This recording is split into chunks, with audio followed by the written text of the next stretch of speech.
neste vídeo eu vou repercutir as principais notícias deste dia que chamaram a minha atenção, que passaram pela minha timeline, reforçando que aqui eu sempre dou o meu ponto de vista sobre matérias repercutidas pelos veículos de comunicação do Brasil. Eu não estou reportando um fato, eu não estou dando uma notícia, eu estou dando um ponto de vista, que pode estar errado, que pode estar certo, que você pode concordar, você pode discordar, mas são apenas pontos de vista sobre reportagens.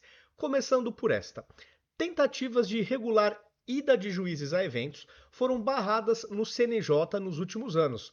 O Conselho construiu um conjunto de normas nos últimos 11 anos que minimiza a possibilidade de magistrados serem declarados suspeitos ou responsabilizados por conflito de interesses em eventos. E aqui é claro, relembrando aquele evento de Londres que aconteceu há poucos dias, onde empresas que tinham investigação no STF e no STJ eram patrocinadoras destes eventos. E aí a pergunta que sempre fica: será que é prudente que juízes participem de eventos patrocinados por empresas privadas? Porque ou elas têm processos em instâncias superiores, ou um dia chegarão processos dessas empresas. Então é bom que não tenha nenhuma forma de, digamos assim, de harmonia entre as partes, para que o juiz seja imparcial, porque não basta parecer, né? Aliás, não basta ser, precisa parecer ser. Então, por isso que eu acho que muitas coisas que acontecem no Brasil simplesmente são descabidas. E eu aposto que só acontecem no Brasil várias dessas coisas. E a gente tem que começar a se inspirar nos melhores exemplos, nas melhores práticas do mundo. E aqui eu trouxe uma aspas dessa matéria. Uma decisão do CNJ revogou as obrigatoriedades de transparência. Dessa forma, juízes e desembargadores foram liberados de informar aos respectivos tribunais sobre a participação de eventos, diz um trecho da matéria. E aí eu coloquei uma pergunta, que é sincera. Podem responder nos comentários. Alguém poderia me convencer de que isto é bom para o Brasil? Eu acho que cada vez que poderes tentam ou diminuir transparências, ou diminuir controle, ou permitir com que coisas que não são boas práticas sejam toleradas, eu acho que isso quem perde é sempre a democracia do país. Sempre. Porque quem banca tudo isso são os cidadãos.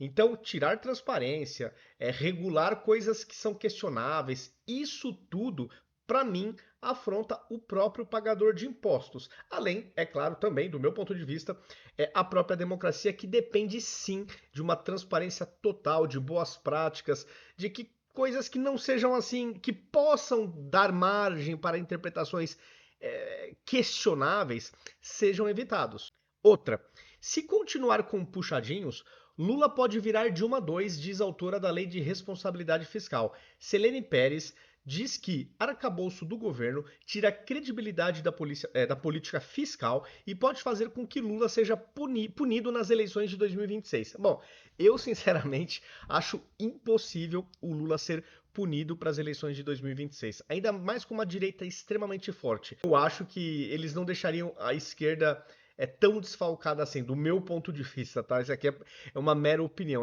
realmente acho muito difícil. E aqui eu trouxe um trecho dessa reportagem. Isso falas dessa especialista. Existe um risco de o mercado avaliar de maneira cada vez pior o governo e isso afetar as condições de financiamento da dívida pública. Então, os juros sobem e isso afeta a economia como um todo. Ninguém gosta de conviver com o aumento de preços, com uma economia que tem baixo crescimento econômico e isso pode afetar o pleito de 2026. Mas isso vocês não têm a menor dúvida, galera. O mercado se antecipa nas precificações. E se ele vê que o governo está tomando um rumo errado, ele já vai se antecipando. Tá? Então, no final das contas, sempre que um governo faz algum erro grotesco na economia, os juros começam a subir. E aí o povo, no curto, médio e longo prazo, já começa a se ferrar. Já começa a se ferrar. O Brasil engatou a marcha ré e acelerou com gosto, né, do ponto de vista econômico. Mas me espanta ver quem se espanta com o que está acontecendo no Brasil. Ou tem o Alzheimer, ou não viveu nos últimos anos no Brasil, ou não viveu nenhum dos 4 governos anteriores do PT, porque não tem outra explicação, né? Realmente não tem. Agora, É uma coisa curiosa, até para mostrar um pouco da hipocrisia da esquerda e de como muitas vezes eles plantam uma narrativa e nem eles abraçam, porque nem eles dão a devida atenção para a narrativa criada. Aqui eu me refiro à questão do meio ambiente. O editorial do Estadão fala o seguinte: Marina, o vaso chinês de Lula, e vocês já vão entender o porquê. Eu peguei aqui uns trechos desse editorial que acho que resume bem o que o Estadão quis dizer. Até coloquei o seguinte: então o Lula ajuda a plantar a narrativa e depois lava as mãos? Justo ele que já deu vários chiliques sobre meio ambiente, e aqui eu trago trechos do editorial. Popstar do ambientalismo, a ministra é também aquela que tem suas atribuições esvaziadas dentro do governo. Isso sim, parte de uma deficiência crônica de Lula. É preciso pelo menos fingir que se interessa por uma questão que se tornou decisiva em todo o mundo. E a ministra, com seu capital simbólico, é um ativo poderoso a ser usado em circunstâncias e fóruns especiais. É engraçado que quando o Bolsonaro estava no poder, mas o que tinha de esquerdista e celebridades internacionais, qualquer fumacinha na Amazônia, chilique, revolta, indignação, até pareciam que eles tinham realmente um desejo sincero de defender o meio ambiente. Parecia mesmo, porque era tanto chilique que você falava, meu, o cara tá realmente incomodado. Aí saiu o Bolsonaro, entra o Lula, onde o meio ambiente está com números péssimos, só que agora muitas dessas pessoas, as celebridades da esquerda, desapareceram. Então eu fico me questionando, o chilique era sincero, genuíno ou era oportunístico? Era meramente político para prejudicar um governo de direita? Coloquem nos comentários o que vocês acham. Eu tô achando que de genuíno não tinha nada, porque essa gente sumiu do mapa. Muitos, né? Muitos deles sumiram do mapa. Greta Thunberg, Leonardo DiCaprio e tantos outros artistas da Globo também, jornalistas. Um ou outro até fala, mas muitos estão, ó, quietinhos. Então, plantam a narrativa quando tem alguém da direita governando para azucrinar o governo. Depois, quando volta o esquerdista, aí meio que esquecem a pauta, né? É o chilique seletivo, né? A esquerda sofre desse mal do chilique seletivo. Outra, governo usa STF para emparedar o Congresso. Decisão do STF sobre a desoneração pode até ter servido como freio de arrumação, mas não será suficiente para reequilibrar contas públicas. Nesse debate, o governo precisa dar exemplo. E aqui fez um comentário que eu acho que é pertinente. E o STF parece que adora e faz com prazer essa dobradinha com o executivo, né, de emparedar o Congresso, como está na manchete aqui dessa matéria do Estadão. Eu acho que de uma maneira geral, estou pegando isso aqui como um gancho, mas muitos dos assuntos que chegam até o STF, a Corte deveria falar, isso aqui não é competência nossa, isso aqui é competência do Congresso, isso aqui é competência da política, mas a impressão que eu fico é que tudo que chega no STF, porque eles falam que tem que dar uma resposta, mas falar que não é competência do STF é também uma resposta, mas eu acho que eles adoram quando assuntos políticos chegam.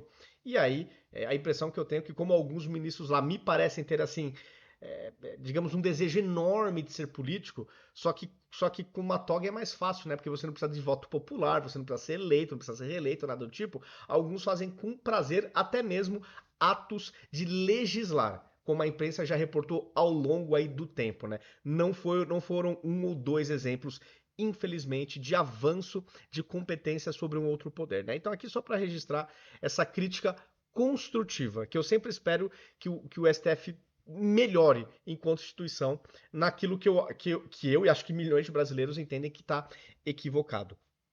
Outra, quadro fiscal brasileiro parece cada vez mais preocupante, diz Eduardo Gianetti. Ele que é o pai do Joel Pinheiro da Fonseca, que vocês conhecem muito bem. Economista afirma que Brasil vive uma espécie de lei sai das finanças públicas porque o dinheiro público no Brasil já está gasto antes de ser arrecadado. E aqui eu fiz aqui três perguntinhas, né? Porque ele fala que parece que está ficando cada vez mais preocupante o quadro fiscal. O Eduardo Gianetti sabe que está preocupante. Não é que parece, está preocupante. E eu pergunto, parece? Parece? Parece, vão aumentando as interrogações. Cara, é lógico que está preocupante. Vários economistas falando que o Brasil tá, as contas públicas estão uma tragédia, piorando nesse governo Lula. Graças a Deus na pandemia, o Brasil não teve a falta de sorte de ser governado pelo PT, porque senão teríamos virado uma Argentina do Alberto Fernandes. Lembra? Aquele cara que colocou o Estado para oprimir os cidadãos, que quebrou ainda mais a economia da Argentina. Felizmente tivemos Bolsonaro e Paulo Guedes. E por isso o Brasil foi um dos países que mais bem se saíram no pós-pandemia. Ainda bem que essa gente não nos governou na pandemia. Seguindo, Lula quer se aproveitar politicamente da desgraça no Rio Grande do Sul. O que se tem, por enquanto, é a perpétua obsessão do petista em procurar nos lugares errados a explicação para os seus fracassos. E aqui é um artigo do J.R. Guzzo, do José Roberto Guzzo. E aqui eu peguei 2 trechos desse artigo dele que eu achei muito bom. Lula está convencido, nesse caso das enchentes, que o grande problema é a falha na comunicação.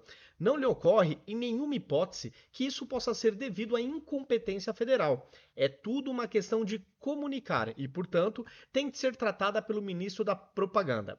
Há, por cima de tudo, a flagrante trapaça de sustentar que o governo está mostrando a sua generosidade, eficácia e sabedoria pelo fato de anunciar verbas. É falso. Cada tostão que eventualmente chegar aos gaúchos é dinheiro do povo brasileiro, pago através dos impostos que são tirados a cada minuto do nosso bolso. Devolver é obrigação e não caridade estatal. É exatamente isso, mas o PT gosta de fazer um marketing em cima de tudo. Esse é o ponto. Então, acho que foi aqui bem preciso o José Roberto Guzzo. Uma coisa que me chamou a atenção nesse domingo é que a imprensa começou a utilizar 2 palavrinhas de novo com muito gosto.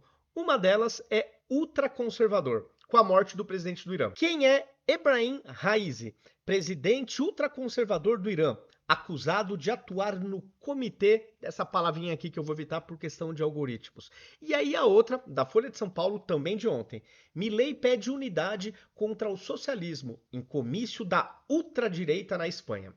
Então aqui, para mim, isso é uma estratégia. Quando você rotula o seu adversário como extremista, ultra alguma coisa, você está, na minha leitura, desumanizando. E contra um extremista, contra um ultradireitista, um ultraconservador, um ultrarradical, tolera-se tudo, ainda que momentaneamente, mas pode-se tolerar inconstitucionalidades, ilegalidades, arbítrios. Afinal de contas, estamos combatendo um ultra-radical, ultradireitista, um extremista, blá blá blá. Então, para mim, isso aqui é uma estratégia que dá certo, já que boa parte também de alguns poderes da República estão dominados pela esquerda, isso até facilita a vida no sentido de, vamos aqui pôr o Estado para oprimir. Qualquer coisa a gente justifica. Eram extremistas. Eu fico com essa impressão. Não estou falando que não estou falando que é conluio da imprensa com o Estado brasileiro ou com instituições, não. Mas é uma impressão que eu tenho de modus operandi. E aí tudo se justifica.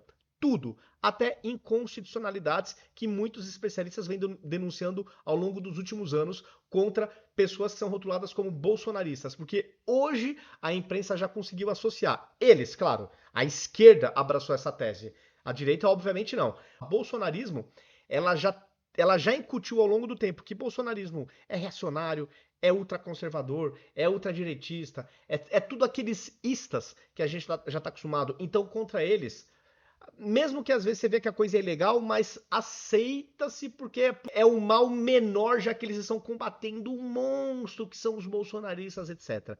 Vocês não ficam com essa impressão? E aqui eu coloquei o seguinte comentário. Hoje a imprensa voltou a usar com gosto as palavras ultraconservador e ultradireita. É assim que se desumaniza os adversários. Quando eles te pintam como um radical, tudo se justifica, até as ilegalidades mais óbvias. O termo bolsonarismo, por exemplo, já foi associado com tudo quanto é ultra, e os istas também. Já está devidamente desumanizado, e tudo pode para combatê-lo. Então, para mim, é isso. Posso estar completamente equivocado, mas para mim tem método nisso aqui. Para mim tem método e muito método. E parece estar dando certo, né? Nesse sentido, a direita está realmente emparedada. Deputada bolsonarista.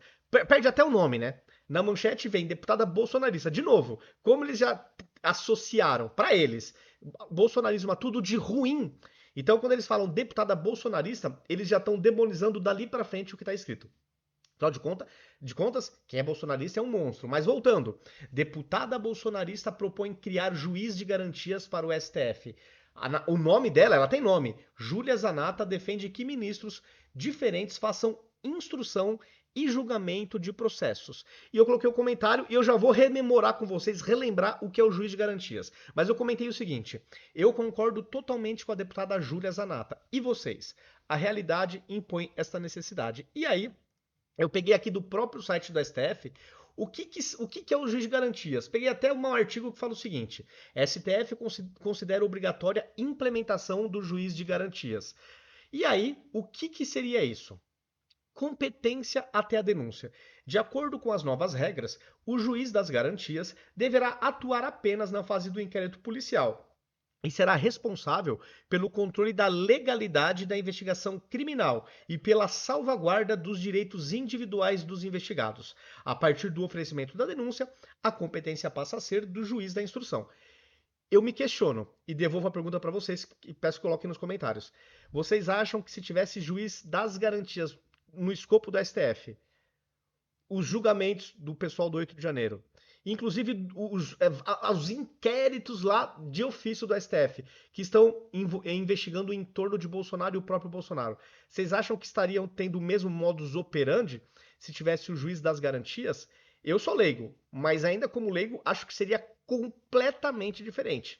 Posso estar equivocado. Agora, se você for do direito, comente se o meu entendimento está correto ou não. Mas eu acho que se faz necessário, dado a realidade que o Brasil está vivendo ultimamente, de uma direita emparedada e vários especialistas falando que de maneira inconstitucional. Vários. Starlink de Musk é a única a atender exigências em disputa por internet para o exército da Amazônia. Edital define série de parâmetros que eliminam a concorrência e direcionam a contratação. Bom, e aí, esquerdistas? E agora?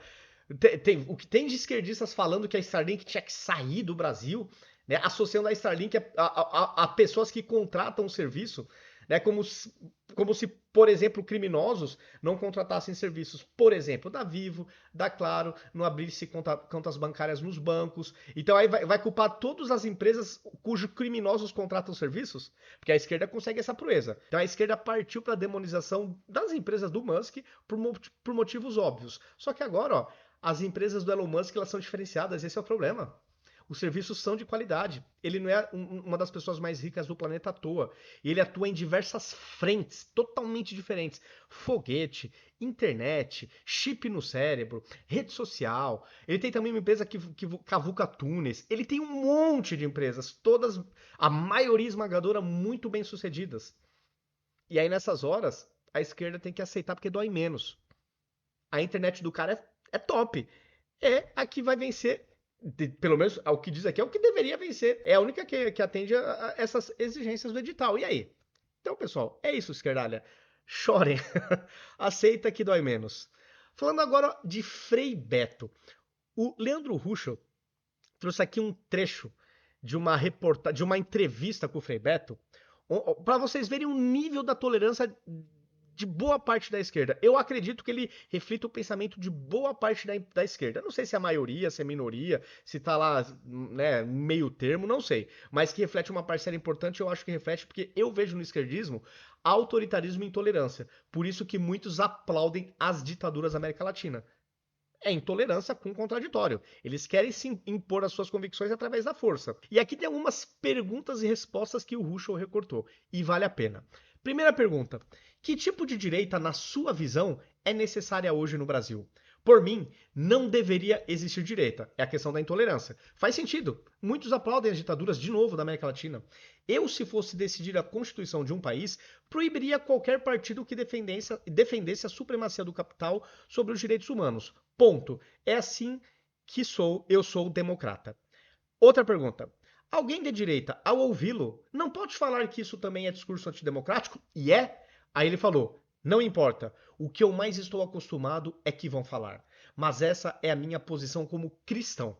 Cristão intolerante? Que não aceita o contraditório? Que não aceita o outro lado?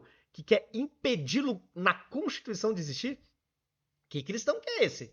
Deve apoiar, muito certamente, muito provavelmente, o aborto, por exemplo, Que cristão é esse que defende aborto? Outra, PF avalia pedir suspensão de redes de suspeitos de fake news sobre Rio Grande do Sul. E aqui, pessoal, eu fiz um comentário que eu acho que é impossível um esquerdista rebater honestamente. No regime militar, a censura ficava no nível da matéria. Isto já era deplorável, mas veículos de comunicação não eram fechados por causa de uma publicação. Hoje, a esquerda quer censurar no nível máximo, no mais brutal de todos. Se você fizer uma mísera publicação que eles julguem ser um absurdo, você pode ser banido como um todo. Eles vão derrubar o seu perfil. Não é a sua publicação que nem o regime militar fazia e que já era deplorável. Eles vão no nível macro, no nível total. Não é a publicação, é você que é derrubado da praça pública do mundo, que hoje são as redes sociais. Então é um nível máximo de intolerância. Não é a publicação, eles querem te excluir do debate público. Fizeram isso também com Terça Livre, que era um veículo de comunicação de direita. E aí eu me questiono, faço a seguinte pergunta: onde eles buscam esta inspiração? Na Constituição é que não é. Então aquilo que eles atacavam do regime militar, e eu também achava deplorável a censura, perto do que é hoje, aquilo ali não era nada. Porque o único risco que a imprensa poderia correr, e se naquela época tivesse a internet, o risco maior era ter a publicação derrubada. Era esse o risco. Hoje não. Hoje é a exclusão do cidadão do debate público. É o perfil inteiro que é removido. Olha como o autoritarismo é máximo, como a intolerância é máxima. E eles querem decidir o que é certo e o que é errado. E baseado no que eles decidirem, você pode existir ou não no debate público nas redes sociais, que é a nova praça pública de debate. É uma coisa assim impressionante. O autoritarismo dessa gente é algo espetacular. É algo espetacular. Felipe Martins, sou um preso político. Ex-assessor de Bolsonaro se manifestou sobre a decisão do ministro Moraes, do STF, de recusar um pedido de soltura. E aqui eu coloquei aqui o meu entendimento. E se você for do direito, rebata ou confirme se o que eu falei faz sentido ou não. Eu falei o seguinte: pelo que entendi, a defesa de Felipe Martins comprovou que ele foi preso baseado numa mentira facilmente comprovável. O próprio judiciário poderia ter verificado isto antes de prendê-lo. Quer correr atrás, quer questionar as empresas aéreas, que foi o que a defesa fez, né? Sendo isto mesmo, né? Então, se essa minha premissa for verdadeira, entendo que a prisão dele não está baseado na lei. Seria aparentemente um desejo do magistrado. Este entendimento faz sentido ou existe efetivamente embasamento jurídico e constitucional? Se fosse na Lava Jato, seria motivo de escândalo e chiliques por parte de alguns magistrados do STF, porque a Lava Jato causou alguns chiliques em alguns magistrados. E hoje a gente vê especialistas mostrando que eles estão fazendo igual ou pior aquilo que eles criticavam na Lava Jato. Aí essa é a pergunta que eu fico. O Felipe Martins, a prisão dele ainda é amparada na lei? Se não for, será que pode ser o desejo do magistrado? E se sim, ele não deveria se declarar impedido? E, de novo, e reforço, se fosse na Lava Jato, como seria interpretada essa prisão do Felipe Martins se ele fosse um esquerdista preso pela Lava Jato? Essa é a pergunta que eu faço. Coloquem aí nos comentários o que vocês acham que aconteceria. Enchentes no Rio Grande do Sul se tornam um palco de sensacionalismo desumano para Lula e Globo. A ação da propaganda eficiente, emotiva e populista se choca com a realidade dos fatos que o Poder Executivo não sabe enfrentar, e foi aqui um bom artigo escrito pelo Adriles Jorge. E aqui eu fiz o seguinte comentário. Na verdade, é muita empatia e senso democrático envolvidos, né? Uma carinha de palhaço. Se você não aplaudir esta gente, provavelmente será rotulado como o pior ser humano do mundo, e até arbítrios contra você será passível de passapanismo. Né? É o que eu vejo muito nessa gente. Pessoal, estes foram os assuntos que me chamaram a atenção nesse final de semana, comecinho de segunda-feira. Se vocês gostaram do conteúdo, eu reforço, eu sempre digo, deixe o like para que aumente o engajamento desse conteúdo, para que os meus próximos vídeos apareçam na sua timeline. Então o algoritmo, não basta você assistir, o algoritmo precisa ter a certeza que você gostou. Então deixa o like, deixa um comentário que ele interpreta que esse conteúdo vale a pena mostrar para você de novo. Várias pessoas comentam nas minhas redes sociais, pô, não estou mais vendo os seus vídeos, você publica, mas não aparece para mim, nem sequer notificado eu sou, mesmo tendo ativado as notificações pro seu canal. Pode ser isto. Você assiste, mas não se engaja. Não compartilha, não deixa like, não comenta, e aí o algoritmo vai privilegiando outros conteúdos que você deixa o like. Então, fica aí essa dica. E também peço que compartilhem nas suas redes sociais, nos seus grupos de WhatsApp. Pra gente também sair da bolha. Tem aquelas pessoas que já se arrependeram de votar no Lula, mas ainda não estão convencidas de que a direita é a melhor alternativa. Então, às vezes, um conteúdo desse tipo chegando para algumas dessas pessoas, quem sabe a gente não traz para o nosso lado. Num cenário de polarização extrema, onde as eleições estão sempre muito próximas, eu acho que o que a gente conseguir nesse trabalho de formiguinha acaba sendo muito bem-vindo. Então, se vocês gostaram, se concordam com o conteúdo, ajudem a divulgar. Pessoal, é isto. Até o próximo vídeo.